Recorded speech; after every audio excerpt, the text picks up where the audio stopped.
Olá, irmãos amados, graça e paz a todos. Sejam muito bem-vindos a mais um vídeo do canal Uma Mente em Cristo. Eu sou a Kíssila e hoje, para honra e glória do nosso Pai, faremos a leitura do 174º dia, seguindo com o livro de 2 Reis, capítulo 4, versículo 18, ao capítulo 5, versículo 27, livro de Atos, capítulo 15, versículos 1 ao 35, Salmos, capítulo 141, versículos 1 ao 10 e Provérbios, capítulo 17, versículos 23. Amados, antes de iniciarmos a leitura, vamos agradecer ao nosso Pai e pedir a direção para o estudo? Vamos orar comigo? Pai amado, graças te damos por tudo. Te agradecemos pelo teu amor, pelo teu cuidado e te pedimos perdão por todos os pecados cometidos.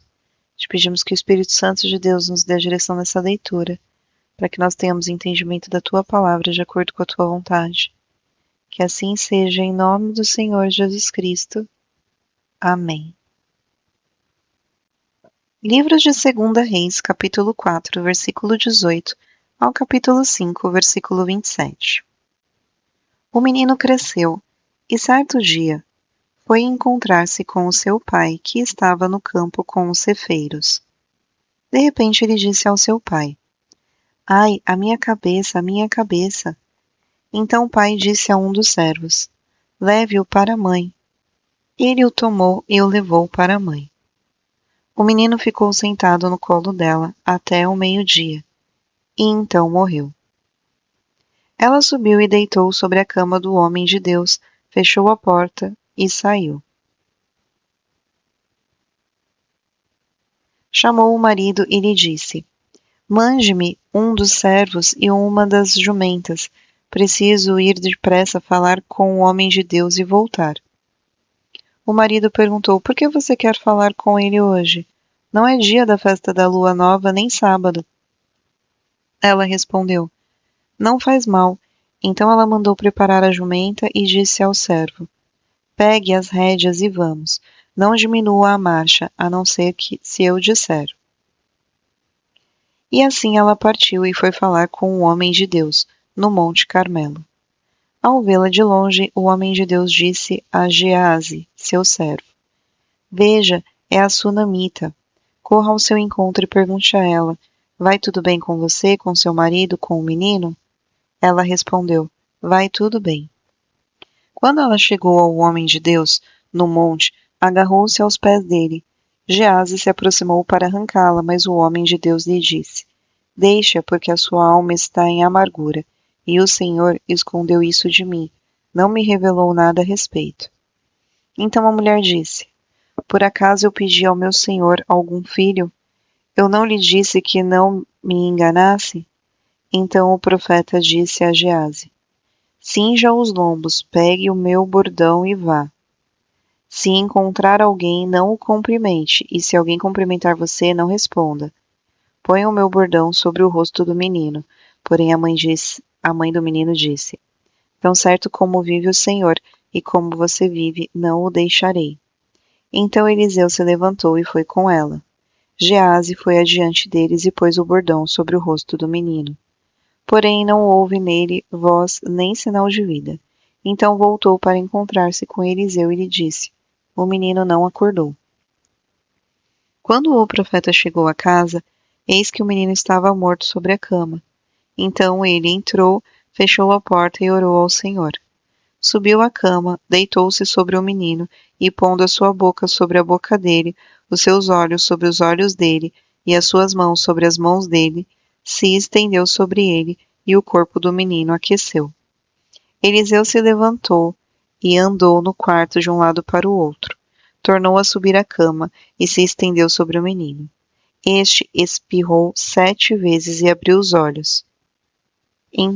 Então Eliseu chamou a Geazi e disse: Chame a sunamita. Ele a chamou. Quando ela chegou, Eliseu disse: Pegue o menino. Ela entrou, lançou-se aos pés de Eliseu e prostrou-se em terra. Pegou o seu filho e saiu. Eliseu voltou para Gilgal. Havia fome naquela terra.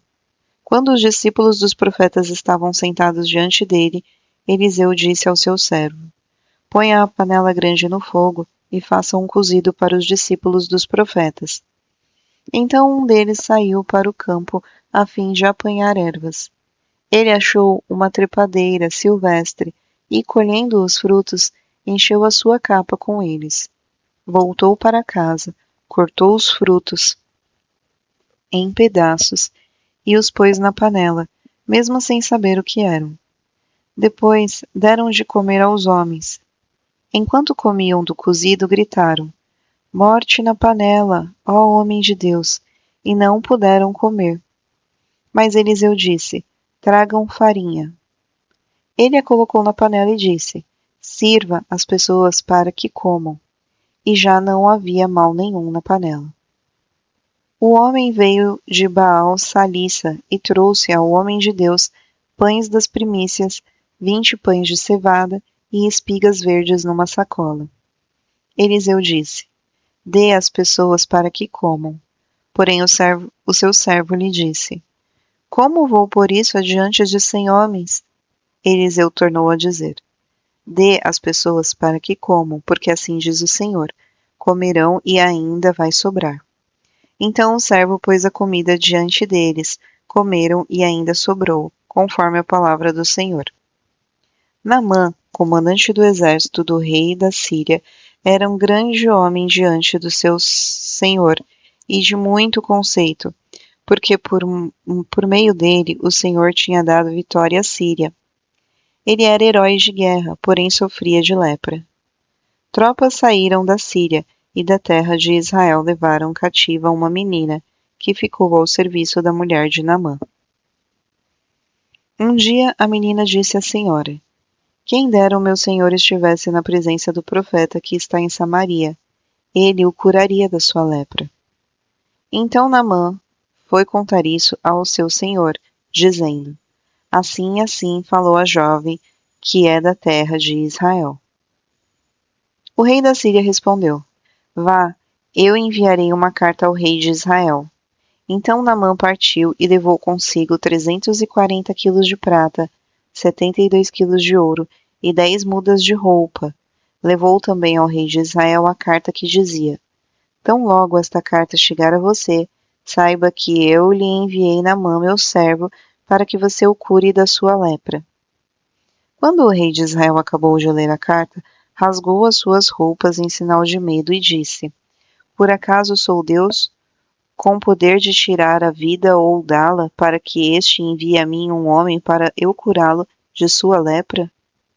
Como vocês podem notar e ver, ele está procurando um pretexto contra mim. Mas quando Eliseu, homem de Deus, ouviu que o rei de Israel havia rasgado as suas roupas, mandou dizer ao rei: Por que o Senhor rasgou as suas roupas? Deixe-o vir a mim, e ele saberá que há profeta em Israel. Então Naamã foi com os seus cavalos e os seus carros e parou à porta da casa de Eliseu. Eliseu lhe mandou um mensageiro dizendo: Vá e lave-se 7 vezes no Jordão, e a sua carne será restaurada, e você ficará limpo. Mas Naamã ficou indignado e se foi dizendo: Eu pensava que ele certamente sairia para falar comigo. Ficaria em pé, invocaria o nome do Senhor, seu Deus, passaria a mão sobre o lugar da lepra e restauraria o leproso. Por acaso não são Abana e Farfar, rios de Damasco, melhores do que todas as águas de Israel? Deu meia volta e foi embora muito irritado. Então seus oficiais se aproximaram e lhe disseram: Meu pai, se o profeta tivesse dito alguma coisa difícil, por acaso o senhor não faria? Muito mais agora que ele apenas disse: Lave-se e você ficará limpo. Então Naamã desceu e mergulhou no Jordão 7 vezes, conforme a palavra do homem de Deus. E a sua pele tornou como a pele de uma criança, e ficou limpa. Depois ele voltou ao homem de Deus, ele e toda a sua comitiva. Veio, pôs-se diante dele e disse: Eis que agora reconheço que em toda a terra não há Deus a não ser em Israel. E agora, por favor, aceite um presente deste seu servo. Porém ele respondeu: Tão certo como vive o Senhor, em cuja presença estou, não aceitarei nada. Naamã insistiu com ele para que aceitasse, mas ele recusou. Então Naamã disse: Se você não quer, então peço que seja permitido a este seu servo levar 2 mulas carregadas de terra, porque este seu servo nunca mais oferecerá holocausto, nem sacrifício a outros deuses a não ser ao Senhor. Mas que o Senhor Deus perdoe o seu servo uma coisa.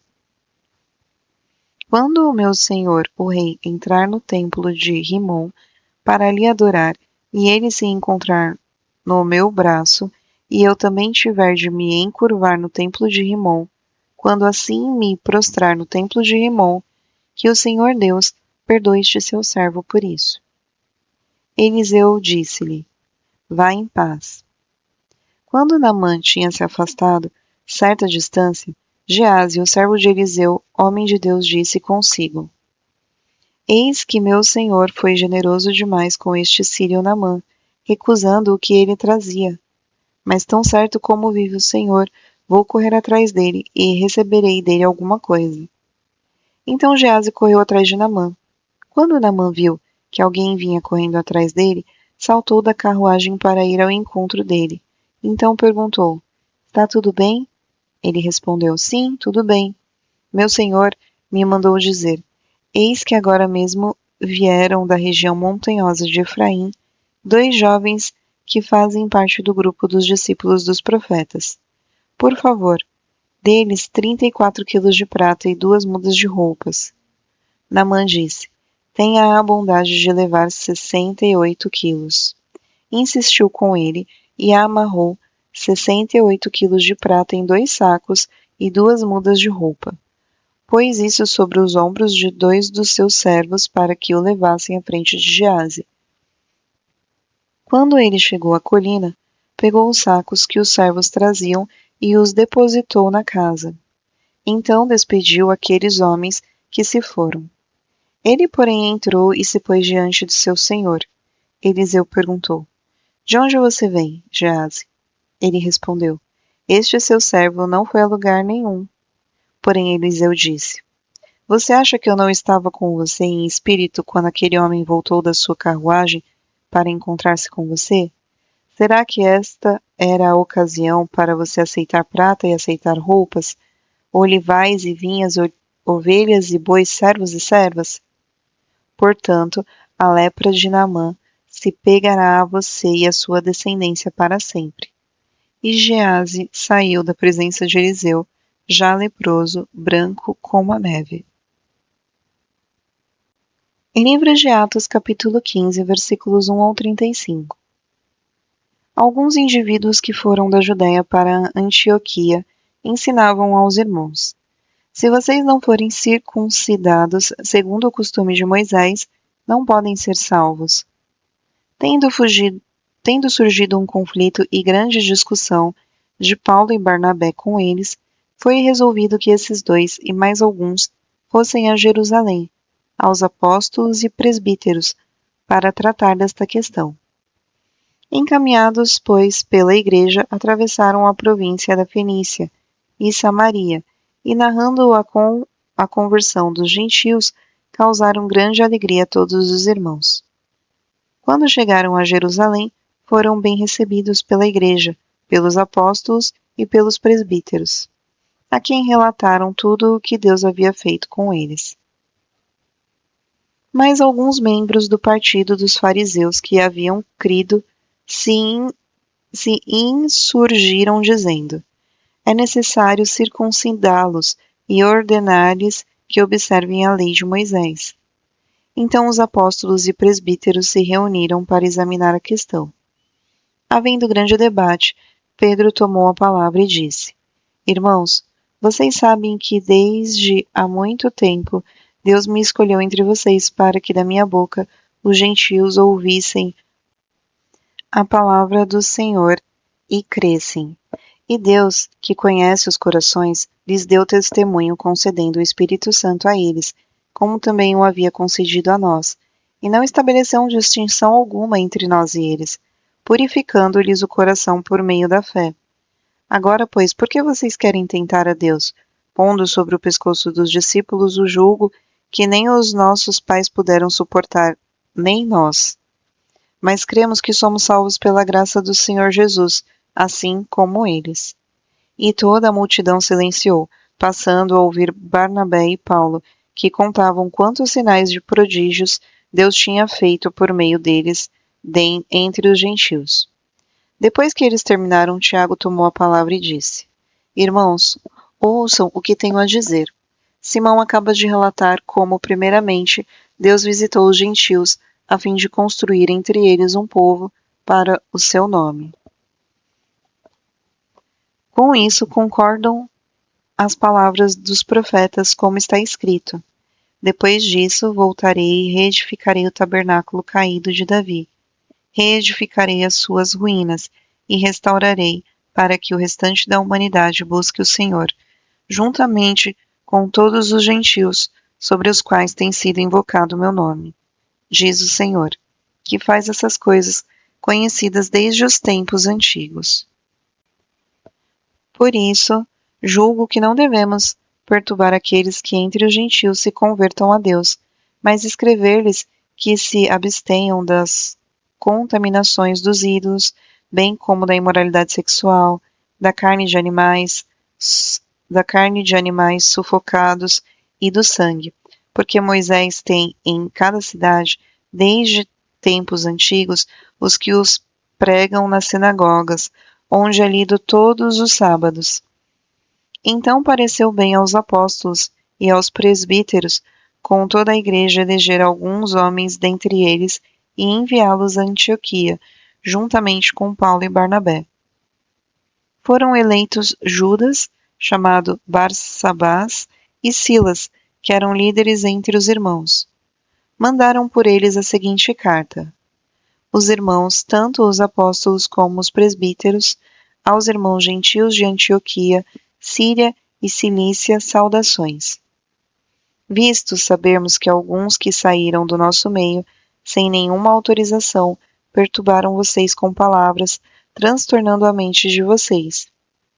Pareceu-nos bem, chegados a pleno acordo, eleger alguns homens e enviá-los a vocês, com os nossos amados Barnabé e Paulo. Homens que têm arriscado a vida pelo nome do nosso Senhor Jesus Cristo. Portanto, estamos enviando Judas e Silas, os quais pessoalmente lhes dirão as mesmas coisas. Pois parece bem ao Espírito Santo e a nós não impor a vocês maior encargo além destas coisas essenciais, que vocês se abstenham das coisas sacrificadas a ídolos, bem como do sangue, da carne de animais sufocados e da imoralidade sexual, que, se evitarem essas coisas, farão bem. Passem bem. Os que foram enviados partiram para Antioquia e, tendo reunido a comunidade, entregaram a carta. Quando a leram, ficaram muito alegres pelo consolo recebido. Judas e Silas, que eram também profetas, consolaram os irmãos com muitos conselhos e os fortaleceram. Tendo-se demorado ali por algum tempo, os irmãos deixaram que voltassem em paz aos que os enviaram. Mas pareceu bem a Silas permanecer ali. Paulo e Barnabé demoraram-se em Antioquia, ensinando e pregando com muitos outros a palavra do Senhor. Livro de Salmos, capítulo 141, versículos 1 ao 10. Salmo de Davi. Senhor, eu clamo a ti, apressa-te em me socorrer. Inclina os ouvidos à minha voz quando te invoco. Suba à tua presença a minha oração como incenso, e seja o erguer das minhas mãos como oferenda vespertina. Põe guarda à minha boca, Senhor. Vigia a porta dos meus lábios. Não permitas que o meu coração se incline para o mal, para a prática da perversidade, na companhia dos malfeitores, e que não coma das suas iguarias. Fira-me o justo, e isso será um favor. Repreenda-me, e será como óleo sobre minha cabeça, ao qual não há de rejeitá-lo. Continuarei a orar enquanto os perversos praticam maldade. Quando os seus juízes forem lançados do alto de uma rocha, eles ouvirão as minhas palavras, que são agradáveis. Como quando se lavra e sulca a terra, Assim os nossos ossos são espalhados à boca da sepultura. Pois em ti, ó Deus meu Senhor, estão os meus olhos, em ti confio, não desampares a minha alma. Guarda-me dos laços que me armaram e das armadilhas dos que praticam iniquidade. Que os ímpios caiam nas suas próprias redes, enquanto eu escapo ileso. Livro de Provérbios, capítulo 17, versículo 23. O ímpio aceita suborno secretamente, para perverter as veredas da justiça.